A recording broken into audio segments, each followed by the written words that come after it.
강혜신의 오늘의 미국.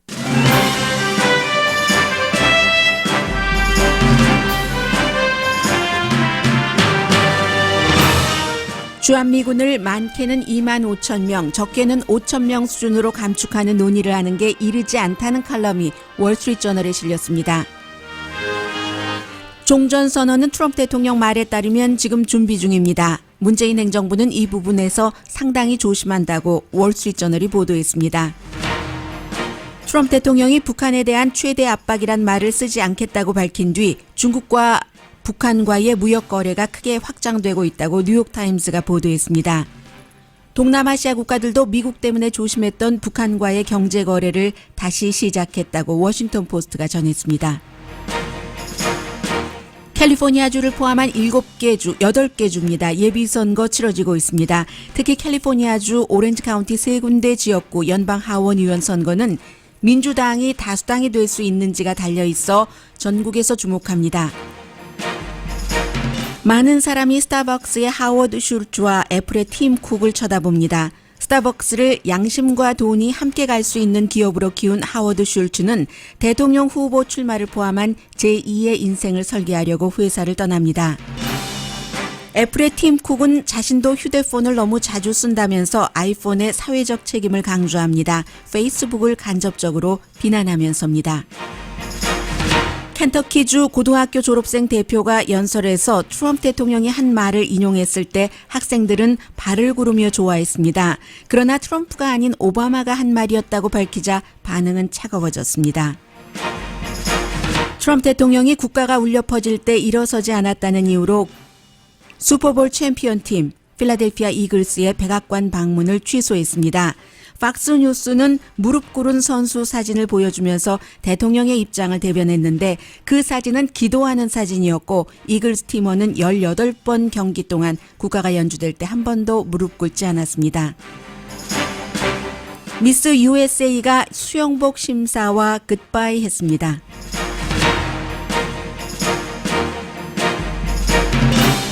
여러분 안녕하십니까? 오늘의 미국 강혜신입니다. 지금 캘리포니아주에서 다른 알라바마 등등 여러 지역에서 예비선거가 치러지는데 이번 예비선거는 11월 선거 전에 본선거 전에 가장 큰 선거이고 그리고 너무나 캘리포니아주에 한정되는 게 아니라 캘리포니아주의 오렌지 카운티에서 코리안 아메리칸 영킴 후보와도 연관된 이 선거를 포함해서 3군데 선거가 전국적으로 트럼프 대통령에게까지 큰 영향을 미칠 수 있기 때문에 주목을 하고 있습니다. 잠시 뒤에 전해드리겠습니다. 그리고 이제 북한과 미국과 북한의 정상회담은 자리를 잡는 것 같고 날짜는 촉박하지만 그리고 그 방향은 지금까지 한국이나 미국에서 트럼프 대통령을 상당히 이 이슈로 지지하셨던 분들의 방향과는 반대, 말하자면 문재인 행정부가 원하는 방향으로 나가는 것이 거의 지금 디딤돌은 다 놓여졌고요. 이변이 없는 한 그렇게 진행되는 것 같습니다. 여기서 먼저 한 가지를 좀 분명하게 하겠는데요. 지난번에 6월 1일 미국 날짜로 트럼프 대통령이 김영철이 김정은 위원장의 친서를 가지고 온 것을 전달받고 기자회견을 할 때 이 얘기에 대해서 그날도 그랬고 지금까지도 계속 한국 언론에서 사실과 다른 의도적인 것은 아니고요. 여러 가지 미국과 시차도 있고 다 그 순간에 트럼프 대통령의 이 기자회견을 한국말로 통역을 하는 것도 아니니까 충분히 있을 수 있는 실수라고 봅니다. 종전 선언에 대한 것 정리를 해드리겠습니다. 한국에서는 그날도 그랬고 계속 지금까지도 트럼프 대통령이 북미 정상회담 이전에도 종전 선언을 할 수 있다 이런 보도가 나가고 있거든요. 그건 아닙니다. 20분 정도의 기자들의 질문과 답변을 할 때 어떤 얘기가 오고 갔냐면요. 첫 번째 기자가 이렇게 물어봤습니다.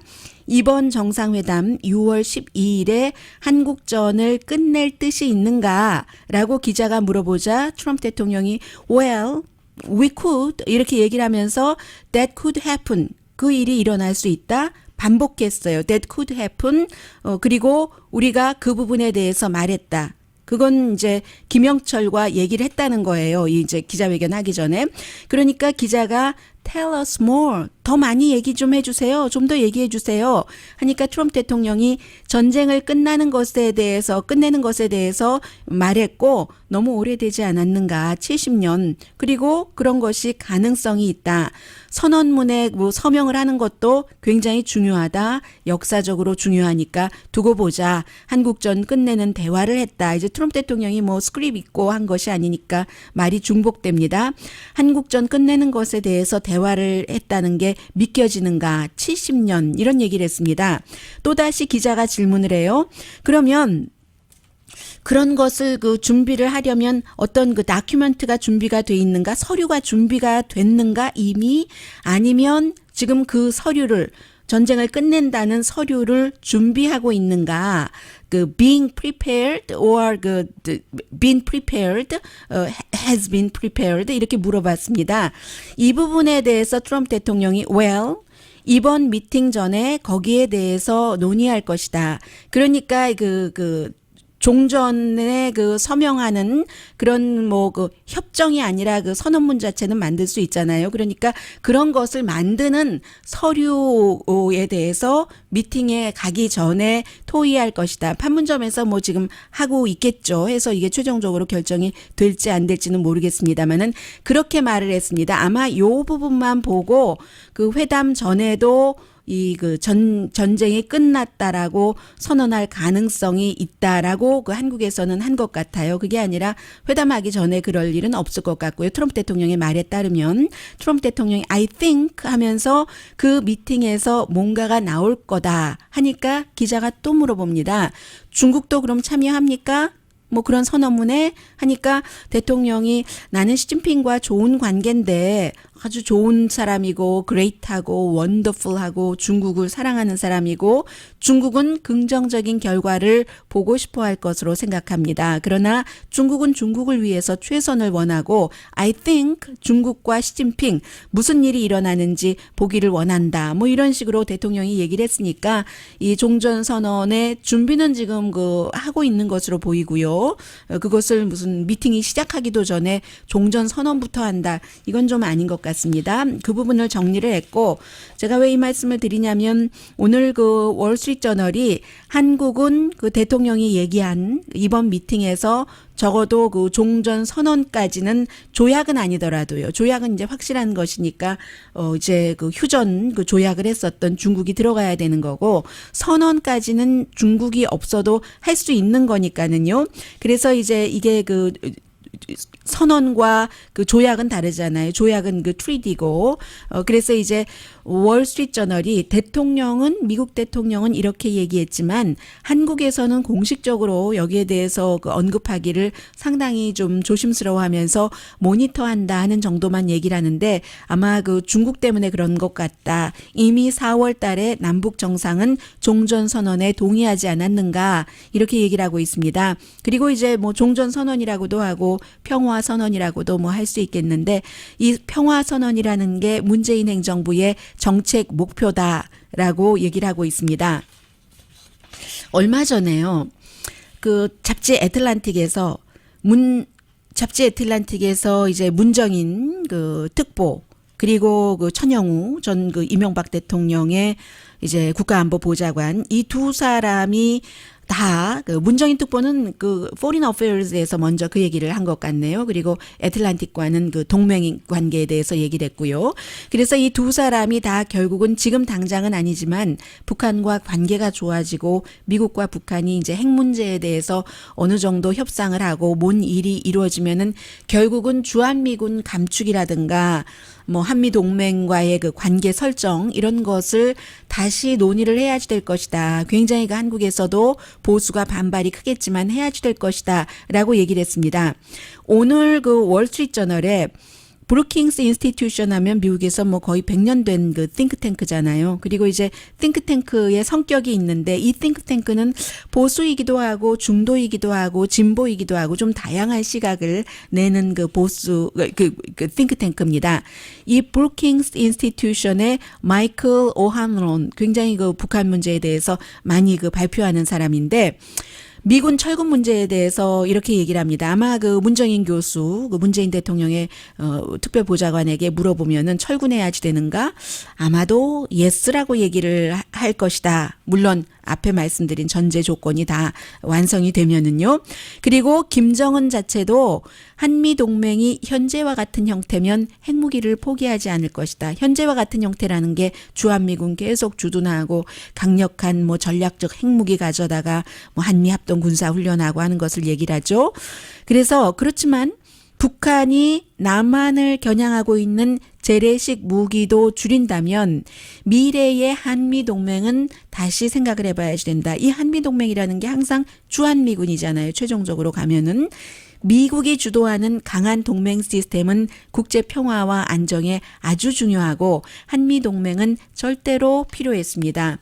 북한, 러시아 또 다른 그 적대 파워로부터 한국을 뭐 보호하기 위해서 뭐 꼭 한국만 보호하는 건 아니지만요. 제임스 마티스 국방장관이 얘기한 것처럼 한국은 세계 11위 경제대국이고 아무튼 지금으로서는 유럽이나 동아시아가 한 세기 전에 무정부주의가 돼서 막 그 복잡했었던 시절이요.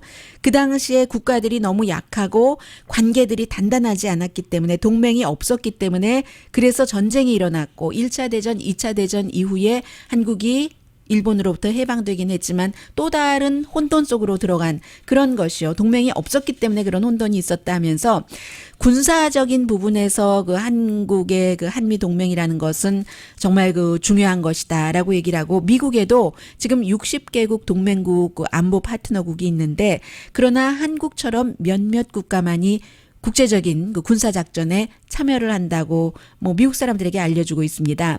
미국 동맹국 가운데 군인이 많고 또 그 군인이 가장 터프하고 전투 능력이 있는 군대 한국군이라는 거예요. 그래서 이제 미래 안보 임무도 테러리즘이라든가 또 해상 라인 지키는 것 뭐 이런 것 있잖아요. 여기에 그 한국과의 그 동맹이 필요하고 사이버 방어전도 마찬가지고요. 그래서 이 같은 동맹은 미국의 큰 베네핏이라고 얘기를 합니다.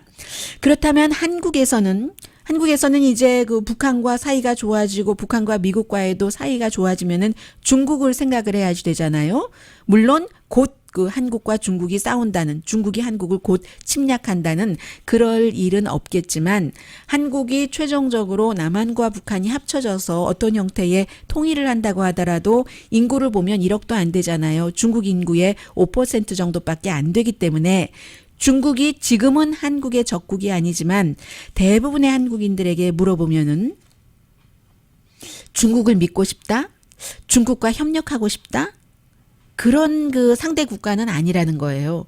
미국과의 동맹이 더 낫지라고 생각을 하기 때문에 한국인에게는 그 미래 안보와 세계에서의 역할을 그 보장한다는 면에서 한미 동맹이 중요하기는 하다고 얘기를 합니다. 그렇다면 북한의 위협이 사라지고 그 이후에는 어떤 종류의 동맹이 이상적일까?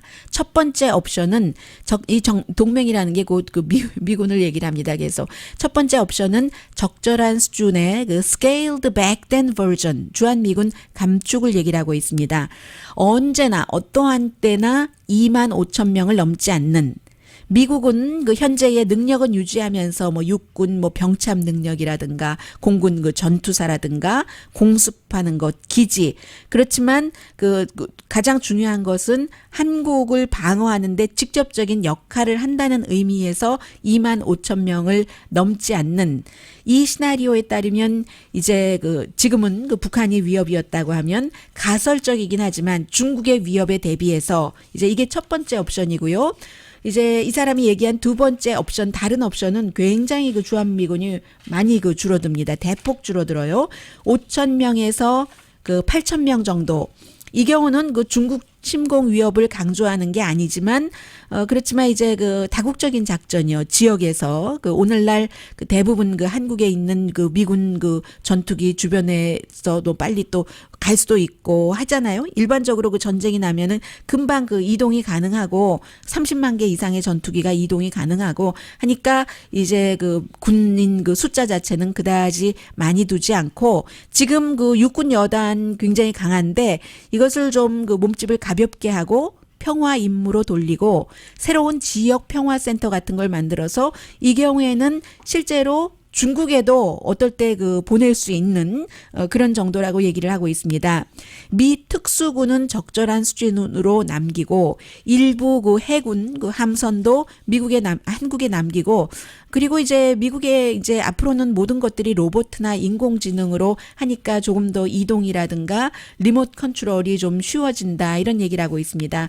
그래서 이 브루킹스 인스티튜션의 그 마이클 오한론 씨는 여기에 대한 답을 지금 바로 내릴 필요는 없지만 그러나 논쟁하기에 너무 이른 것도 아니라고 얘기를 합니다.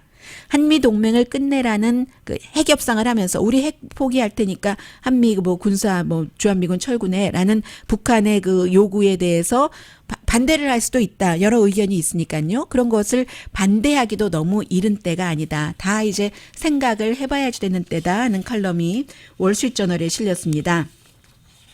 그리고 간단히 몇 가지를 전해드리자면요. 북한이 이제 3명의 군 수뇌부래요. 북한 하면 하도 그 세뇌가 생각이 나서요. 수뇌부를 이제 젊고 그 오픈마인드 됐고 그 비핵화한다는 것에 대해서 이렇게 한국에서 나오는 내용들이 이런 내용인데 그런 사람으로 고쳤다 해서 이제 여러 가지 이제 미국과의 비핵화의 협상을 하고 뭐 협정을 맺고 또 그에 따른 그 과정을 이어갈 때에 좀 그 협조적일 수 있는 사람으로 바꿨다 하는 게 그 한국에서 얘기하는 건데 미국 관계자들은 조금 다르게 본다는 거죠. 어제 그 로이터 통신과 워싱턴 포스트를 인용을 해서 전해드렸는데 오히려 무게 중심을 충성도에 둔다는 겁니다. 그 이제 김정은에게만 충성을 해서 3,000마일이나 떨어졌잖아요. 싱가포르로 이 김정은이 나가도 그 안에서 쿠데타가 일어날 수 없도록 하기 위해서 3명을 바꿨다는 겁니다. 아버지 때에도 할아버지 그리고 김정은 이렇게 3대 때 항상 핵무기가 국가의 안정과 안보와 번영이라고 얘기를 해왔는데 그것을 지금 그 서방 세계와 협상을 하겠다고 하니까 그 군부에서 얼마나 반대가 심하겠는가 하는 얘기입니다. 애틀란틱의 보도예요. 그래서 지금까지 그 북한이 뭐 적어도 막 10억 달러 정도는 핵무기 프로그램에 썼고 10,000명 정도가 열심히 일을 했는데 이게 미국과 어떤 협상이 이루어지면 적어도 빨리 그 2,000명 정도는 다른 곳으로 비핵화하는 과정에서 보내야지 되고 비핵화를 하는데도 뭐 최소한 10년이라고 하잖아요. 북한의 엘리트들은 김정은이 이렇게 그 핵무기를 포기하는 것을 싫어하기 때문에 싱가포르로 북한 밖으로 나왔을 때 쿠데타를 막기 위해서 이렇게 그 수뇌부를 개편을 했다라고 보고 있고요. 그리고 나머지는 이제 뉴욕타임스의 긴 내용의 기사를 짧게 5초만 말씀드리자면 중국과 북한의 무역이 트럼프 대통령이 이제 그 최대 압박도 안 한다고 하고 북한이 비핵화하는 대신에 그 비용은 한국, 일본, 중국이 이웃이니까 대야지 된다. 미국은 전혀 안 된다라고 얘기를 했기 때문에 그 말은 곧 중국이 이제 그 북한 좀 이제 봐줘라. 그리고 이제 무역 같은 것도 활발하게 할 수 있도록 한다는 거죠. 그것도 북한의 중간층의 요구에 의해서 중국에서 뭐 가로등 같은 것도 보내주고 대신에 이제 북한의 자연버섯이 아주 유명하니까 그런 것들을 또 그 수입하고 북한 사람들도 요즘은 돈을 굉장히 중요하게 생각한다고 하잖아요. 돈 있으면 우리가 왜 탈북하는가 이런 얘기를 한다고 하고 워싱턴 포스트도 비슷한 내용인데 이번에는 중국이 아니라 다른 동남아시아의 북한 친구들도 여러 가지 준비를 하고 이미 이제 북한에 대한 그 경제 관계 막았던 것을 느슨하게 하고 있다는 겁니다. 캄보디아 푸놈펜에서는 이렇게 비싸나요? 안 가봐서 모르겠네요. 북한 술이 $70, 그리고 피쉬 음식이 $38, 이제 중국 관광객들이 북한 그 싱어들이 노래도 해주고 그런 식당에서 문 닫았다가 다시 열고 축구 선수들도 연습하고 싱가포르도 마찬가지예요. 싱가포르는 사치품이라든가 술, 시계 이런 것을 그동안 북한에 많이 보냈었죠. 말레이시아에서도 또 버마에서도 대통령이 최대 압박 안 하겠다. 물론 현재에 있는 경제 제재는 한다고 했습니다. 그런데 추가로 제재도 안 하고 최대 압박이라는 말도 우리가 지금 잘 지내고 있는데 왜 그런 말을 써 했죠. 그래서 다 풀어지니까 그런 거죠. 그리고 싱가포르에 가는 호텔비를 누가 내느냐, 북한은 돈도 안 낸다 이렇게 얘기하는데 실제로 미국의 그 경제적인 압박이 너무 강했기 때문에 북한에서 김정은 위원장이 자는 방만 하룻밤에 만약에 어디서 묵는다면 6,000달러라고 하는데 한 사람이 가는 게 아니잖아요. 얼마나 많은 사람이 가요. 그만큼 쓸 수 있는 달러가 없다는 겁니다. 그런 내용까지. 어쨌든 지금은 일단 그 회담 쪽으로 가고 있습니다.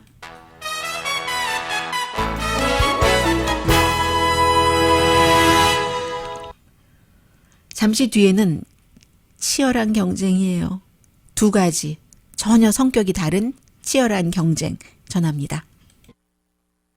라디오 서울 방송 오늘의 미국 듣고 계십니다. 네, 어제는 그 뉴욕타임즈의 그 데이브 민 그 45지구 어바인의 하원 선거에 나가는 민주당 후보를 중심으로 여러 가지 얘기를 하는데 오늘은 그 로스앤젤레스 타임즈 보니까 영킴 공화당 후보 역시 아주 그 중요한 곳이죠. 39지구 에드로이스 원래 에드로이스의 보좌관이었잖아요. 영킴 전 그 주 하원 의원이 나가는 그 사진 싣고 있습니다. 지금 미국에서 85석이에요. 연방 하원 의원 선거가 오늘 8개 주에서 선거가 치러지는데 5군데에서 주지사 또 이제 5개의 상원 예비 선거죠. 본 선거는 11월 달에 할 테고 그런데 이제 캘리포니아가 가장 그 포커스를 받고 있어요. 전체적으로는 어떻게 되나요? 네.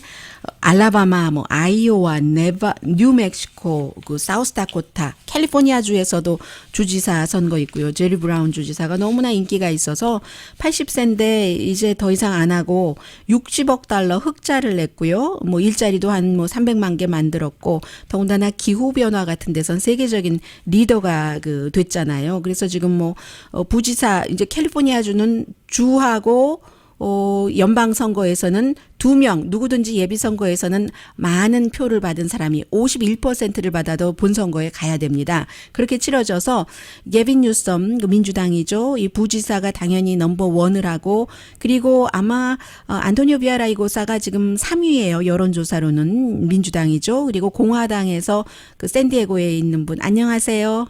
오늘의 미국입니다. 존 칵스 비즈니스맨이죠. 이 사람은 트럼프 대통령이 지지를 했는데 공화당이니까 트럼프에게 투표하지 않았어요. 다른 당이었기 때문에 2016년도에 민주당도 아니었고요. 제3회.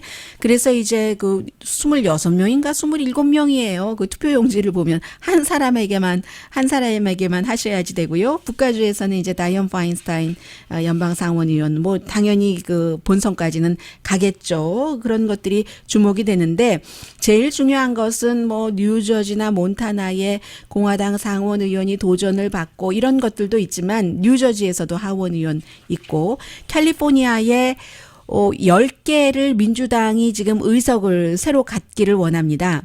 그 가운데 7개 의석이 2016년도에 힐러리 클린턴이 이긴 곳이고 그리고 이제 더군다나 중요한 것은 39지구 같은 경우는요. 지금 영킴 후보가 나가는 지역 같은 경우는 지난 80년 동안에 한 번도 그 민주당이 이겨본 적이 없는데 처음으로 힐러리 클린턴이 2016년도에 이긴 겁니다. 그만큼 이 지역이 아주 공화당인데도 도널드 트럼프 대통령에게는 후보에게는 굉장히 그 거부감을 느꼈다는 거죠. 그래서 지금 영킴 후보 공화당으로 나갔고 나머지 이제 또 6명 민주당 후보들이 있잖아요. 두 사람이 이제 본선에 나가게 되고 48지구, 49지구 그리고 플러스 어바인 그 45지구는 이제 코리안 아메리칸 특히 이제 가능성이 예비선거에서 당선될 있는 그런 그 데이빗 민 후보기 때문에 지금 그 주목되고 있고요. 이 세 군데에서 39지구, 48지구, 49지구에서 전부 좀 약하거나 은퇴한 공화당 의원의 의석인데요. 여기서 두 군데에서 공화당이 이기면 민주당이 그 전국 그 연방 하원 의원의 다수당을 차지하기 힘듭니다. 그래서 지금 그 민주당이 하원에서 다수당이 되느냐 마느냐는 트럼프 대통령에게 탄핵 이런 문제로 너무나 중요하기 때문에 이 세 군데를 일단 보시면 돼요. 다른 데 다 볼 것도 없습니다. 오렌지 카운티의 39, 48, 49지구에서 그래서 두 군데에서 공화당이 이기면 민주당이 전국 하원에서 다수당이 되기 힘들다. 그래서 민주당이 굉장히 많은 선거 자금을 보탰는데 그런데 이게 민주당의 그 투탑이요. 당하고 상관없이 두 명이 나가서 이긴다 하는 것이 굉장히 그 민주당을 위태롭게 하고 있다는 얘기가 많이 들리는데 제가 시간이 없어서 여러분들께 한 번도 말씀드릴 기회가 없었어요. 왜냐하면 지금 그 캘리포니아주에서는 아름아름 그 어떤 그 민초의 운동처럼 트럼프 대통령이 싫다. 우리 연방 하원과 상원의 민주당 의석을 더 많이 만들어야지 된다 하는 캠페인이 계속 그 지난 1년 좀 넘었죠. 1년 6개월 동안 이어져 왔는데 그런데 그 열망이 너무 크니까 나도 나가야지 후보가 너무 많이 나왔어요. 그러면 탑 둘만 하는데 공화당에 비해서 민주당 후보들이 많이 나오면 결국은 서로 표 나눠 갖기 하는 거잖아요. 제살 깎아서 나중에 본선거에 나갈 때 보면은 공화당 후보 두 사람이 선거를 치를 수도 있다. 본선거에서 이런 얘기 이게 최악의 시나리오인 거죠. 그래서 선거라는 것은 항상 선거 당일인 오늘 누가 나가서 어떤 성향의 사람이 나가서 누구에게 찍느냐 이게 지금 굉장히 중요하고요. 영킴 후보 그 지역구 같은 경우는 에드로이스는 당시에 이겼지만 그 지역에서 이제 힐러리 클린턴이 이긴 곳이고 지금 뭐 굉장히 지금 한인으로서는 영킴 후보와 데이브 민 그 45지구 UC 얼바인의 그 법대 교수요. 이제 두 사람을 주목을 해야지 되고 오늘은 일단 예비선거니까 예비선거답게 그냥 가볍게 이 정도만 말씀드리겠습니다.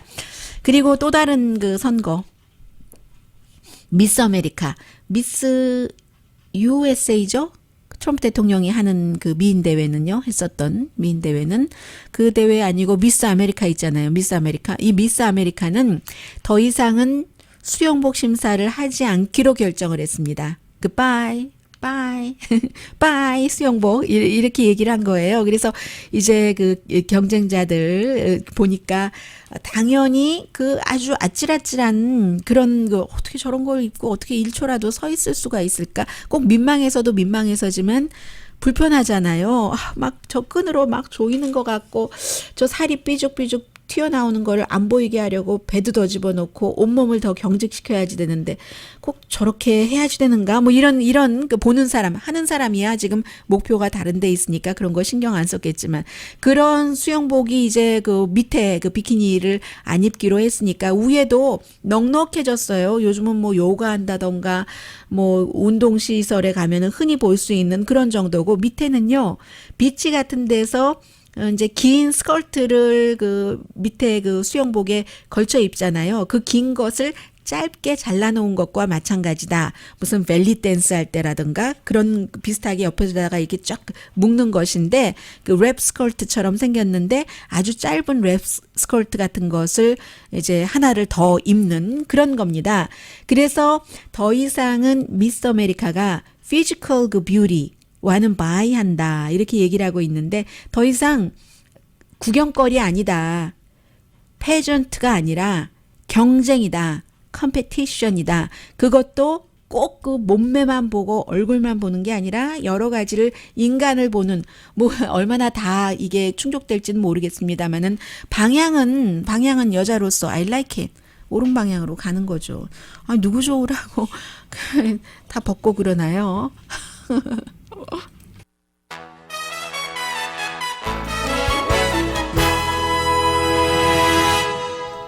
라디오 서울방송 오늘의 미국 듣고 계십니다. 네, 여성분들이라면 많이 아실 텐데요. 그 케이트 스페이드라고 원래 그 핸드백 만드는 것으로 시작을 했죠. 유난히 좀 밝은 색, 아주 핫핑크라던가 그렇게 해서 나중에 옷도 만들고 액세서리도 만들었는데 미국의 스토어가 140개, 세계적으로 175개 있는데 이 디자이너가 케이트 스페이드가 오늘 그 맨하탄의 아파트먼트에서 숨진 채 발견됐는데 자살한 것으로 지금 알려지고 있습니다. 93년도에 핸드백으로 시작을 해서 유난히 저는 하나도 이 그 케이트 스페이드가 만든 물건을 갖고 있지는 않지만 오다 가다 이렇게 보면 참 유난히 밝은 색상이다 이렇게 생각을 했는데 스스로 목숨을 끊었습니다. 네, 지금 제가 두 사람을 말씀을 드리겠습니다. 시간이 없네요. 짧게 해야지 되겠네요. 짧은 것부터 하겠습니다. 애플의 그 팀 쿡은 지금 그 세노스에서 열릴 그 월드와이드 디벨로퍼스 컨퍼런스라는 게 열리는데 여기서 이제 회사의 철학, 현실 이런 것을 말해서 오늘 뭐 NPR, CNN 방송 모든 언론과 인터뷰를 하고 있습니다. 프라이버시는 인권이다. 이게 페이스북에 얘기하는 거잖아요. 지난번 대선과 관련해서 제3자가 그 개인정보를 갖게 해서 뭐 이런 등등.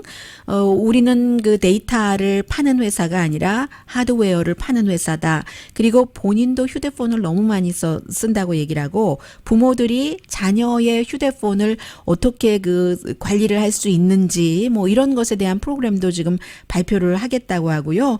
또 하나는 이제 애플 뉴스 괜찮던데요. 이렇게 게더링하는 그런 것인데 페이스북은 지난주에 뭐 트렌딩 토픽 뉴스를 끝낸다고 했는데 애플은 이제 새로운 뉴스를 한다고 했고 중국에서 굉장히 지금 그 핫하기 때문에 애플이 대통령을 만나서 이제 중국에 대한 무역 보복 이런 거 있으니까 아마 뭔가를 얘기를 해야지 되는가 봅니다. 어쨌든 그 철학이 있으면서 사업을 해나가는 사람이에요. 또 알라바마 태생이기 때문에 아직도 그 액센트를 그 쓰고 있는데 부드럽지만 말은 부드럽게 하지만 굉장히 결연한 사람 팀 쿡이고요.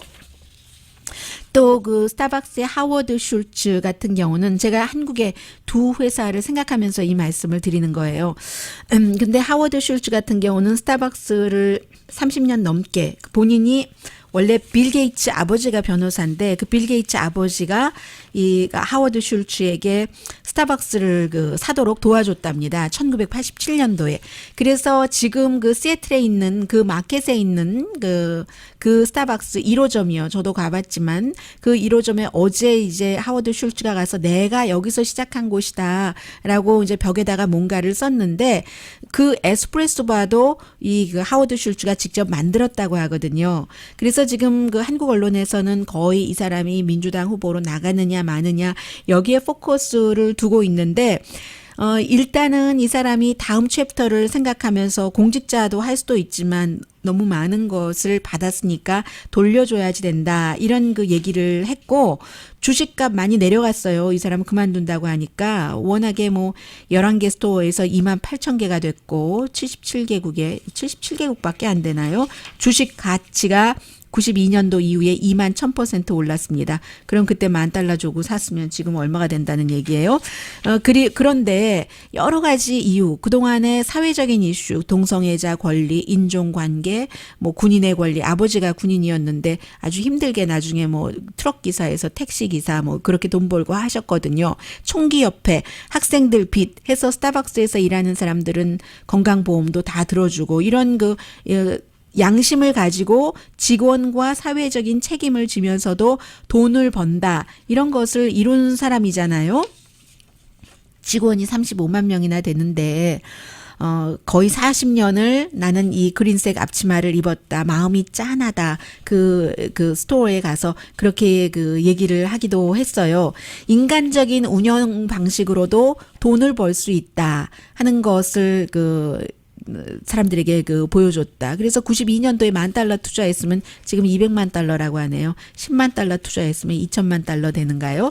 굉장히 진보적인 접근을 해서 마지막까지도 이 화장실을 물건을 안 사는 사람도 쓸 수 있도록. 그래서 누구는 뭐 홈리스 피플들이 간다. 논란이 있지만 이게 이제 서로 다른 그런 시각인 거죠. 그래서 스타벅스로서도 이 하워드 슐츠가 떠나는 게 도전이고 또 하워드 슐츠로서도 도전인데 여러 가지를 생각하는 것 같아요. 원래 지난달에 떠나는 것을 발표하려고 했는데 필라델피아에서 그 2명의 흑인들 또 매니저가 전화 걸어서 체포되게 하고 그 사건 때문에 한 달 미뤄졌다는 그런 얘기입니다. 어쨌든 마지막에 그 모든 것이 시작된 게 바로 여기다.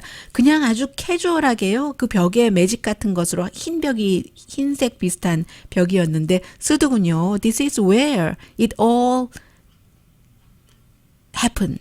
뭐 이런 얘기를 쓰고요. 그리고 내 회사를 만드는 내 꿈 얘기도 나오고 이곳에서 커피, 사랑라는 얘기가 나왔는데 이런 사람들은 하워드 슐츠도 그렇고 또 누굽니까? 애플의 팀 쿡도 그렇고 누구 자녀가 있다고 자녀에게 뭘 다 물려주고 뭐 세금을 또 막 그냥 눈에 보이게 안 보이게 탈세를 하고 이중 구조를 하고 이런 거 안 하잖아요. 그런 거 안 하면서도 가장 존경받고 가장 캐시를 많이 갖는 그런 회사도 될 수 있다는 뜻에서 이 두 회사의 CEO 눈여겨봐지네요.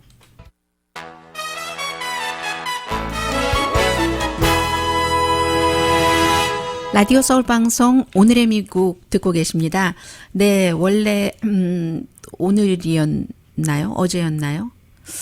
오늘이었던 것 같은데요. 어제 그 대통령이 성명을 통해서 취소를 했는데 필라델피아 이글스가 이제 그 챔피언이잖아요. We are the champion, my friend. 그런데 항상 이 슈퍼볼 챔피언은 백악관에 가는 게 전통인데 대통령이 그들이 백악관에 전원이 올 수 없다.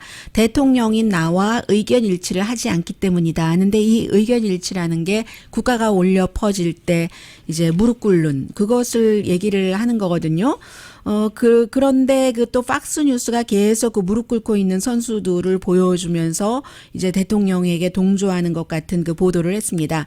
그러자 선수들이 그 두 명의 선수들이 무릎을 꿇은 것은 국가가 울려 퍼지기 한창 전에 기도를 한 거라고 하거든요. 서로 잘하자 하고 기도한 것이고 지금까지 한 그 16게임 동안 한 번도 필라델피아 이글스 선수들은 국가가 울려 퍼질 때 무릎을 꿇은 선수가 없었답니다. 다만 이제 정말 그 와이드 리시버죠. 그 토레이 스미스가 나는 그 백악관에 가지 않겠다라고 보이콧을 한 것이고요. 아무튼 그런 겁니다. 근데 이제 그럼에도 불구하고 대통령은 이 문제를 계속 끝까지 이제 그 선거까지 사회적인 이슈로 가져갈 것이고 필라델피아 시장은 참 그 대통령이 우리의 대통령이 진정한 애국자가 아니라는 걸 증명을 했다. 너무나 허약한 군중 사이즈 등에만 집착하는 자기중심적인 사람이다라고 얘기를 하고 또 이 보이콧했었던 그 리시버는 대통령은 계속 가짜 뉴스만 퍼나르고 있다. 뭐 이런 이 그 무릎 꿇는 선수들이 군인들을 싫어한다던가 이런 얘기를 하고 있는데 박스가 사과를 했어요. 잘못된 보도였다고요. 주의 성격을 그대로 보여주는데요. 고등학생이면 아직 그 어리잖아요. 어린데도 켄터키주이기 때문에 트럼프 대통령을 너무 좋아하는 거예요. 18살 졸업생 대표가 하이스쿨 지난 주말에 졸업하면서 참여만 하지 말고 테이블에서 자리 잡기 위해서 싸워라. 그것도 헤드 테이블 위에 앉기 위해서 싸워라. 도널드 트럼프 대통령이 이렇게 했다니까 학생들이 막 발을 구르고 좋아했어요. 그러다가 I'm kidding 하면서 이거 버락 오바마가 한 얘기야. 예전에 그 뉴욕교 대학교에서 여자 대학교에서 한 얘기거든요. 그랬더니 학생들이 금방 싸늘해진다라는 겁니다. 그만큼 켄터키주에서는 어린 학생들도 트럼프 대통령